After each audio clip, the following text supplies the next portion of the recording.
On June 18, 2025, the Royal Navy's HMS Spey quietly entered the Taiwan Strait. No weapons, no escort. China saw it differently.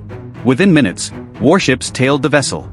Within hours, 74 fighter jets took to the sky. This wasn't just a patrol. It was a trigger. By the end of the day, China's Eastern Theater Command declared its forces were on high alert.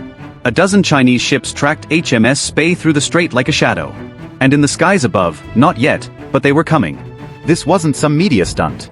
This was a message. One ship passing through neutral waters triggered a multi-branch Chinese military response. And within 24 hours, it would spill far beyond the waves. You're about to see how a 90-meter patrol boat forced the world's second-largest military into full activation mode. Because what happened next, no one saw coming. The moment HMS Spey entered the Taiwan Strait, China flipped a switch. PLA Navy destroyers moved in quickly. Type 052D class, fast, radar-loaded, and armed with vertical launch missiles that could easily wipe out a patrol boat like Spey in seconds. They didn't fire, of course, that wasn't the point. They were there to track, to intimidate, and most of all, to send a message. Within 45 minutes, Chinese warships were sailing parallel to Spey, maintaining tight visual range. Not just one or two. Reports say that at least 6 Chinese naval vessels shadowed this bay across the street. That's overkill for a patrol boat. But again, this wasn't about the ship. It was about the symbol. Then came the surveillance ships. China's auxiliary fleet joined in. Electronic warfare vessels that don't launch missiles but suck up signals. Every radar ping, every encrypted British comms burst, every acoustic hum from the hull recorded an electronic autopsy in real time. Above them, Chinese reconnaissance drones orbited silently, feeding targeting data back to command centers in Fujian. And while the ship moved east, Chinese propaganda moved even faster. The PLA's Eastern Theater Command issued a public statement. We followed and monitored the UK warship. Our forces remain on high alert to safeguard sovereignty and security. The wording was carefully chosen, not defensive, defiant. Back in London, the Ministry of Defence stood firm. HMS Spey conducted a legal transit in accordance with international law.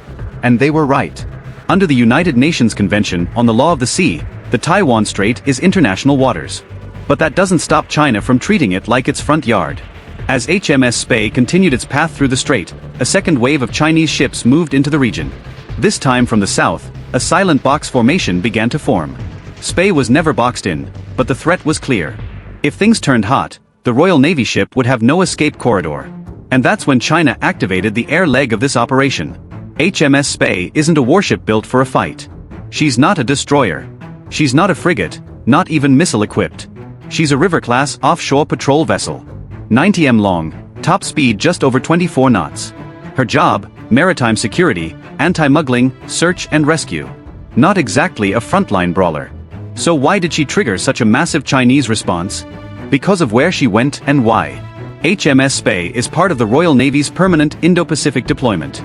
Since 2021, she and her sister ship HMS Tamar have patrolled international waters stretching from the South China Sea to the Indian Ocean. Low profile, small crew, but politically potent. This wasn't her first time in the region either. She's made stops in Japan, the Philippines, Australia, and everywhere she goes, it's diplomacy with a gray hull. But this was different. On June 18th, her passage through the Taiwan Strait wasn't just routine patrolling. It was part of a freedom of navigation operation, a legal challenge to China's expansive maritime claims. Officially, the strait is international waters. But China doesn't see it that way. By sailing through, the UK wasn't just sending a patrol boat. It was sending a message. We don't accept your version of the map. And that hits harder than any missile. HMS Spey didn't need guns to make noise. Her presence alone flying the White Enon in the Taiwan Strait was enough to stir Beijing's military machine into motion. And that's the paradox of modern naval power. Sometimes the quieter the ship, the louder the signal. But the signal hadn't stopped echoing. China's next move would take things to a whole new altitude, literally. HMS Spey hadn't even cleared the strait when China kicked Phase 2 into gear, the air campaign. Within 24 hours of the patrol ship's transit, Taiwan's Ministry of Defense detected 74 Chinese aircraft moving into airspace around the island. Of those, 61 crossed the median line of the Taiwan Strait. Let that sink in for a minute. 61 warplanes crossing an unofficial but widely respected boundary. Something that for years China avoided unless tensions were high. This wasn't routine patrol. It was a deliberate swarm. These jets included J-16 multi-role fighters, Su-30 MKKs, and the newer JC-10Cs. Fast, maneuverable, radar-equipped. Some carried anti-ship missiles. Others were configured for air-to-air superiority. But here is where things get tactical. The Chinese aircraft didn't just fly straight in. They came in waves from multiple directions, northwest, southwest, even directly west of central Taiwan, coordinated, layered, and clearly rehearsed. This wasn't a reaction. It was a prepared playbook. And it had a name, Joint Sword 2025, Phase Response Alpha. An internal military contingency drill that mirrored this exact pattern of response. Chinese state media didn't confirm the drill by name, but the flight paths matched previous exercises perfectly. Even more telling, support aircraft joined the assault. KJ-500 AFWNC radar planes orbited off the coast, guiding fighters with real-time surveillance. Y-8 electronic warfare planes jammed communications and tested Taiwan's electronic countermeasures. China wasn't just flexing. It was mapping the battlefield. Meanwhile, Taiwan's defense ministry released maps of the incursion in real time.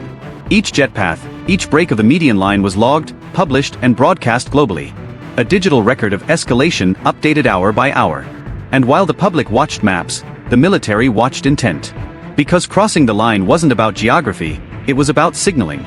China was saying clearly, if we want to flood this zone, we can. And you can't stop us. That message wasn't just for Taiwan either. It was for London, for Washington, for Canberra, and Tokyo too. One small patrol ship had triggered a strategic air show, and it was far from over. This wasn't improvisation. It was orchestration. You don't get 74 aircraft airborne, coordinate 6 naval vessels, and deploy electronic warfare platforms in under 24 hours without a plan already in place. China didn't just react. They activated a scenario they had rehearsed. In fact, the pattern matched a known framework, Joint Sword, China's series of multi-domain exercises aimed at simulating a blockade or an assault on Taiwan. The aircraft groupings, the flight corridors, the Navy-Air Force integration, all mirrored drills from April and May of 2025. So, what does that tell us? That response to HMS Spey was pre-baked, ready to launch at the moment a foreign ship crossed the line, literally or symbolically. This wasn't about a single British patrol vessel. It was about sending a calibrated warning. If you challenge our claims, we can shift gears instantly. It also wasn't random that this happened during Operation High Mast, the UK's biggest Indo-Pacific deployment since the Fallen's era. With HMS Prince of Wales in Japan and allied navies nearby, space movement was part of a coordinated Western presence. China saw that and decided to show what instant escalation looks like. And then there's timing. This incident occurred just days before Taiwan's annual Hong Kong military drills, their largest wartime simulation. By flooding the airspace now, China wasn't just responding to the UK. It was stress-testing Taiwan's readiness ahead of its most important defense week. In military terms, this was gray zone warfare at scale. No missiles fired, no direct conflict. But maximum pressure applied. All of it tightly controlled. No accidents, no overreactions, just calibrated intensity. It's a playbook move. Use a small event like a patrol ship crossing a street to unleash a carefully measured surge of power.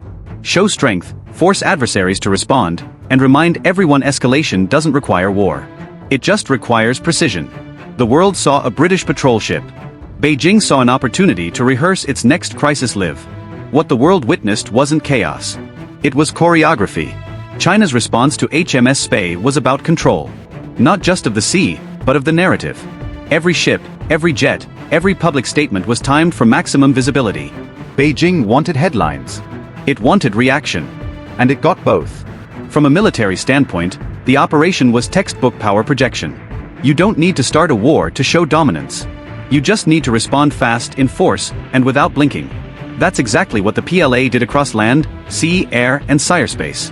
The message: China can outnumber, outpace, and outpress any foreign naval move in its backyard. For Taiwan, this operation was a pressure test, not just on radar screens, but on political will. Every scramble burns fuel. Every day on high alert drains crews.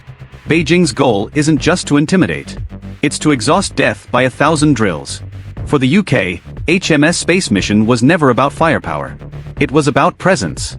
By sailing through the strait, Britain reasserted that international waters remain international no matter what China claims on paper. But presence comes with risk, and that's the calculation. Is showing the flag worth provoking a regional spike in tensions? For China, the answer is simple. Push back every time. Even against unarmed patrol ships. And here's the bigger picture. This wasn't just about Britain. This was a signal to NATO, Japan, Australia, and every other power looking east. A quiet reminder that any challenge to China's maritime claims will be met with fast, organized, and overwhelming response. Whether it's a patrol boat or a carrier group, the answer will be the same. Precision escalation. And yes, it was also a domestic message to Chinese citizens watching state news. This was a patriotic defense of sovereignty. To the PLA's own commanders, it was a real-time readiness drill. And to Xi Jinping, it was proof that his military can move on command and make the world watch while it does. Spey didn't fire a shot. China answered with everything but one unarmed British patrol ship sailed through the Taiwan Strait. China answered with warships, drones, jammers, fighters, 74 aircraft in total. No missiles fired, no shots exchanged. But make no mistake, this was a full-spectrum military flex, a warning, a rehearsal, a statement of intent. And the world watched it unfold in real time. So here's the question for you. Was China right to react this strongly? Or did HMS Spey do exactly what needed to be done, proving that international waters belongs to all nations, not just the loudest one? Let us know in the comments. Keep it civil, but don't hold back. We read every response. And hey, if you want to go a step further and support our channel directly, join the fleet. You get loyalty badges, priority responses, and help us bring more true maritime stories to the surface. Click join on our channel page and get on board. Thanks for watching, and remember, sometimes the quietest ship in the water makes the loudest noise.